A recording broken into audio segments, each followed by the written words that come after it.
Hey YouTube family, it's Humberto from GrayLaw TV, and today we're going to talk about immediate relative petitions, family petitions other than marriage, okay? So these are for parents and children of U.S. citizens as well. So there's some tricky stuff, that you might want to consider when filing these petitions.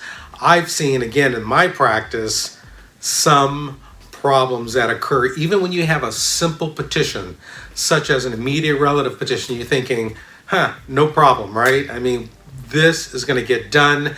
It's going to be quick. There should be no questions. If I'm petitioning for my spouse and my stepkids, usually it's in connection with stepkids. There should be no problems at the consulate or in the United States, adjustment of status. There are problems, and this video is going to flush those out.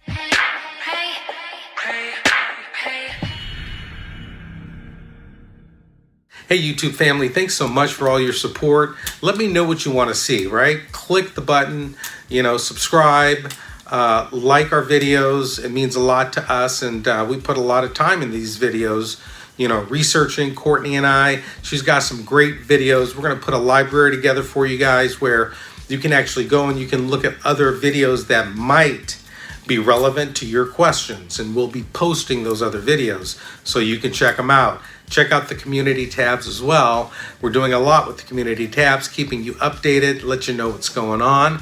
And we love you guys. Thanks for your support. You are our YouTube family. So what is an immediate relative petition? An immediate relative petition is a narrow category. It is a U.S. citizen who is applying for his or her spouse and minor children under 21 years of age.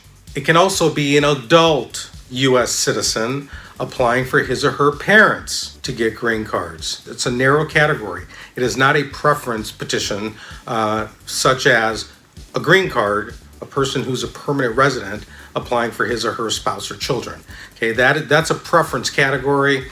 No, we're talking about immediate relatives, narrow category, and give you some good examples and some good definitions. So I'm going to tell you that it's one person per petition, and there's no following to join. That is a simple concept that will help you with immediate relative petitions. That's one person per petition, no following to join. That's my rule of thumb. That's how, I teach my staff, on these petitions. It can get really tricky. And so I'll give an example. So this is a real case. This is what happened. The client comes to me, they had filed the petition on their own. It was a U.S. citizen husband who filed for his spouse, and there were 3 stepchildren. Again, usually the petitioner, brings in the spouse with the kids, and the kids happen to be stepchildren because they're not his natural kids. Otherwise, the kids would have had green cards already, etc. So he comes to me and he says, Humberto, the interview was last week at the U.S. consulate, and I thought I had applied for everyone. Well, what he did is he filed one I-130 petition. He did include the names of the kids on the back of it. And then he processed through NVC. And at the interview, the family thought that everyone would get the green card. Guess what? They did not. The 3 kids did not have their own petition. The petitioner, the U.S. citizen husband, needed to file 4 petitions.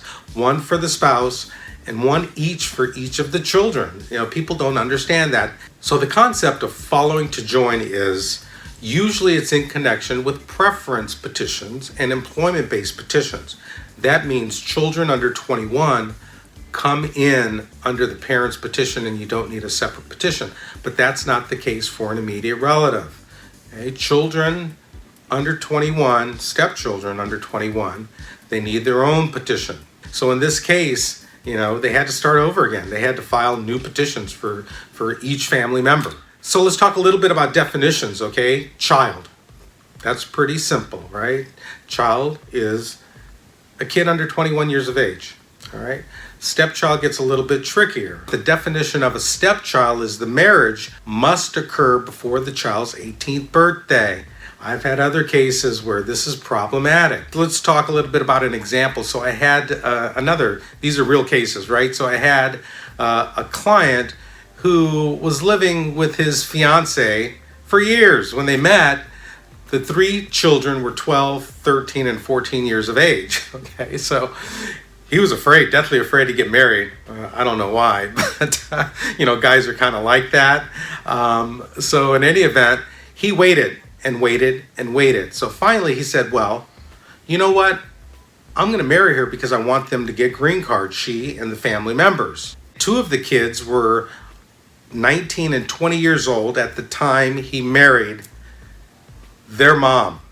So two of the kids weren't able to process he was not their stepfather because the marriage did not occur before the 18th birthday.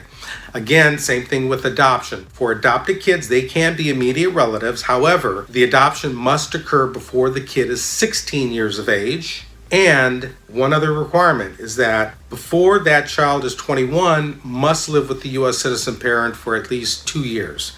Let's talk about the good old parents, right? One petition per person. You have to file for each of your parents if you're a U.S. citizen. They are considered immediate relatives, but each must have their own petition. Now, here's what I find that usually happens with parent petitions is, the parent necessarily does not want to come and live in the U.S., especially if they're in a country where it's pretty safe. They have all their friends, they have their home. They tend to be a little bit elderly. They get the green card and they come to the U.S., but they don't want to stay here. So that's usually the problem with those petitions that I see. In order to maintain that green card, they have to intend to live in the U.S. and live here, and they can't be out for more than 6 months at one time.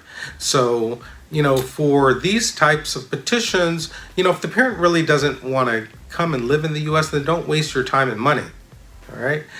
Get them a visitor visa at the U.S. consulate. Have them go and say, look, my son or my daughter is a U.S. citizen living in the U.S. They can apply for me anytime they want, but I don't want to live in the U.S. So can you please just give me a visitor visa so I can go visit them and the grandkids once in a while? Okay, that's a trick that I use, some good advice.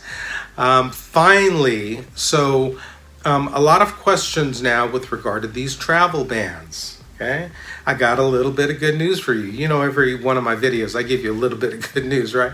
Well, immediate relatives are not subject to the bans. So all of these executive orders, under the administration, where individuals are getting stuck overseas, they can't travel, not subject, immediate relatives, not subject to these executive orders. Hey, thanks for watching GrayLaw TV. Click below, like and subscribe.